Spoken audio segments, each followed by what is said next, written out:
मैं कुंदन हूँ दैनिक जागरण से। मेरा एक सवाल है कि चिराग पासवान को लेकर भाई ये संशय खत्म हो चुका वो एनडीए में है। एनडीए के लिए इतना महत्वपूर्ण कैसे है चिराग? अब ये तो जाकर एनडीए वालों से पूछिए कैसे महत्वपूर्ण। देखिए, जिस भाजपा को आप लोग इतना ताकतवर समझते हैं, ये देश मान रहा है, अमित शाह, मोदी वगैरह, अगर आप इनको गहराई से, करीब से अगर देखना, जानना, समझना चाहेंगे तो आपको पता चलेगा कि जहां पर इनके खिलाफ लोग या राजनीतिक दल खड़े होकर मजबूती से चुनाव लड़े और इनको हरा दिया, वहां पर कभी इनकी हिम्मत नहीं हुई फिर से खड़ा होकर चुनाव लड़ने की। तो बिहार वो भूमि है जब 2015 में अमित शाह और मोदी अपने सारे प्रयास के बावजूद उनको सफलता नहीं मिली।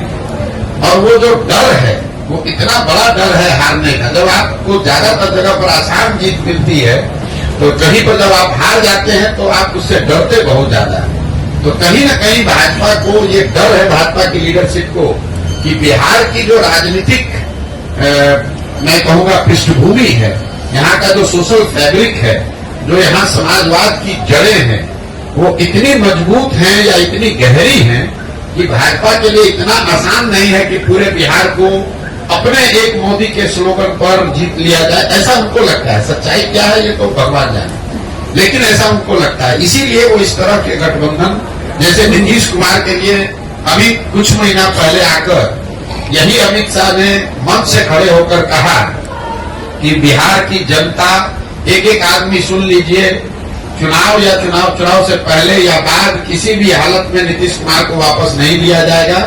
इनके लिए भाजपा के दरवाजे हमेशा के लिए बंद। वही अमित शाह जो इतनी बड़ी बड़ी बात बोलते हैं, ये लोग दावा करते हैं हम 400 सीट जीतेंगे। नीतीश कुमार जैसा आदमी जो कि बिहार में रहने वाला साधारण राजनीतिक समझ रखने वाला आदमी भी जानता है कि नीतीश कुमार के राजनीतिक वजूद बिहार में अब कोई बहुत मजबूत नहीं है। ये उनके राजनीति का अंतिम दौर है। लेकिन अगर वो भी वापस आ रहे हैं तो भाजपा को उसको मानने, स्वीकार करने में कोई दिक्कत नहीं है। तो ये इसकी वजह यह है कि बिहार की राजनीतिक भूमि को भाजपा इतना आसान मानती नहीं है। चाहे वो चिराग हो, उपेंद्र कुशवाहा हो, मांझी हो, नीतीश हो, चाहते हैं कि जितने लोगों को साथ में रखे ताकि ये खतरा ना हो कि कहीं 40 में 2-4-5 सीट का नुकसान हो जाए।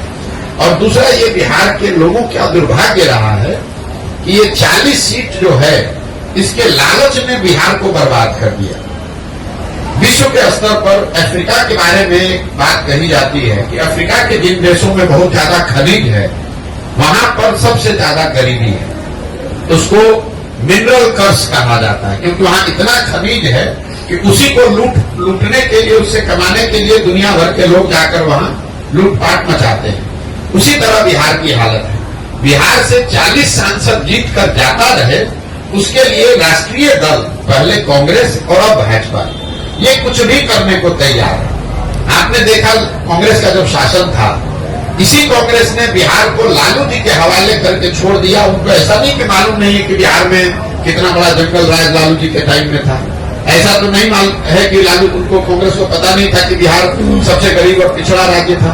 मनमोहन सिंह जी इतने बड़े कम्युनिस्ट थे, उनको ये पता नहीं था कि बिहार में कितनी परेशानी बदहाली है।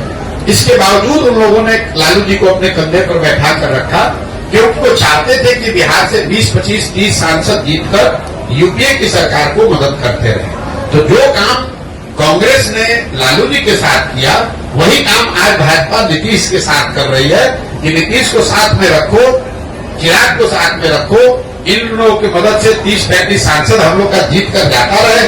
उसके बाद बिहार में जो होता रहे उससे कोई दिक्कत नहीं। बिहार के पूरे बच्चे मजदूर बने रहे, कोई दिक्कत नहीं है। बिहार में गरीबी बदहाली हो, कोई दिक्कत नहीं हो। बिहार के बच्चे जब गुजरात जाए तो उसको बिहारी कहकर उसका मजाक उड़ाए, गाली दे, लेकिन बिहार से 35-40 सांसद हम लोग का जीत कर जाता रहे। ये जो सोच है, ये जो लालच है, यही इन चीजों को कराता है।